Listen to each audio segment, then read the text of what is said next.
Hi, Russ here again, and today we're going to start talking about the levers and in particular loop levers. Not every daisy gun comes with a loop lever. In recent history, as we showed in the last episode, they started talking about this particular lever. It came on the model 1999 in all of its variations. It has a couple little shortcomings though. One is it only fits the guns that have this type of stock on it with the curve to take the place of the curved lever like this. This would be on a Red Ryder or these 1999s, the 1998s, anything with a curved stock on it. So if you wanted to have a loop lever, this would be okay, except for the one problem that all the daisy levers have. They're all about 1/4 of an inch thick. So even though there's room for a bigger hand in here, it's still going to put pressure on your fingers and not be very easy to cock. So what do?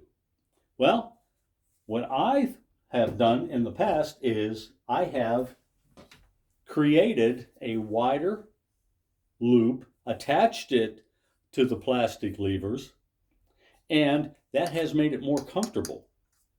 Even if you're cocking it from the outside, you have more space to put your thumb and fingers to be able to cock the gun. Makes it much more interesting also because of the look of it. On this little gun, I changed a lot of things, and it gives you the big loop. On these little guns, which I make in the style of a mare's leg, it also enhances the look of it and leaves room for your hand. There is one issue though, trying to attach a wider piece of plastic onto the plastic of these levers. I was talking recently to a young lady who works for a plastic extrusion company that's international.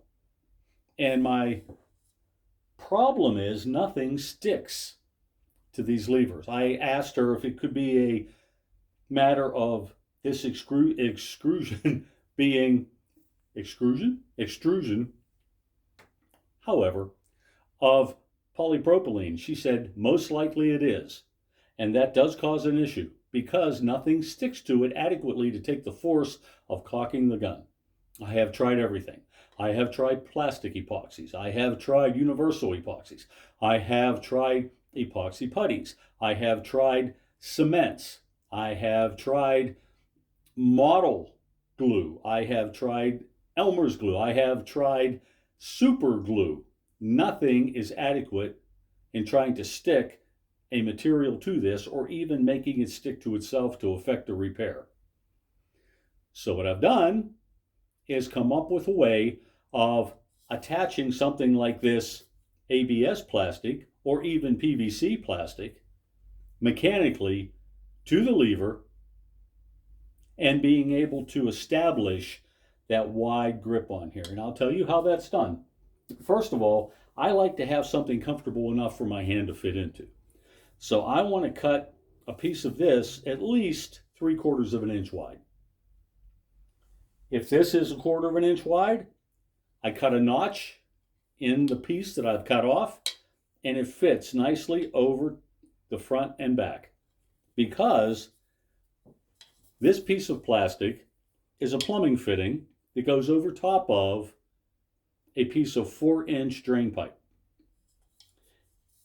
As you can see, there's plenty of room to be able to cut less than half the diameter, and I can get 2 pieces out of it.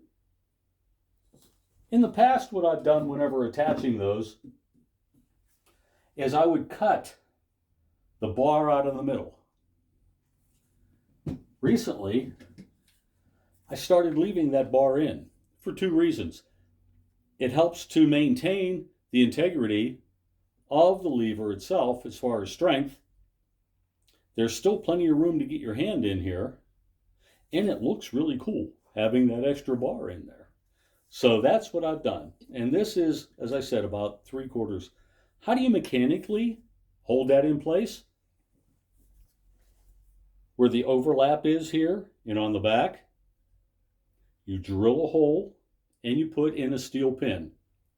My favorite steel pins to use because of size constraints are the shaft on a number 3 finish nail. It's soft enough to work with, strong enough to take the shear pressures of caulking this open and closed. So that's how you do that. Now, if any of you have a question about what do you do whenever your lever breaks, because you cannot find any kind of a glue that adequately holds it closed. Well, the young lady who works for that extrusion company told me if you can maintain in a controlled environment a precise temperature of 387 degrees Fahrenheit, it should bond without distortion the two pieces of polypropylene. I said, yeah, that ain't going to happen in my shop. So what I'm doing is whenever I get a broken one of these, I'm saving it to be able to use for a future project. I'll either make a loop lever out of this one, or I may use it to make a pistol grip, which we're going to talk in the next episode. So if you plan on making any kind of changes and you want to have a better loop than this, maybe you want to use a straight lever, which of course you cannot use on this kind of a gun. Just remember, a good mechanical bond is the best way to modify these plastic levers. Well, there it is, folks. Thanks for watching. See you next time.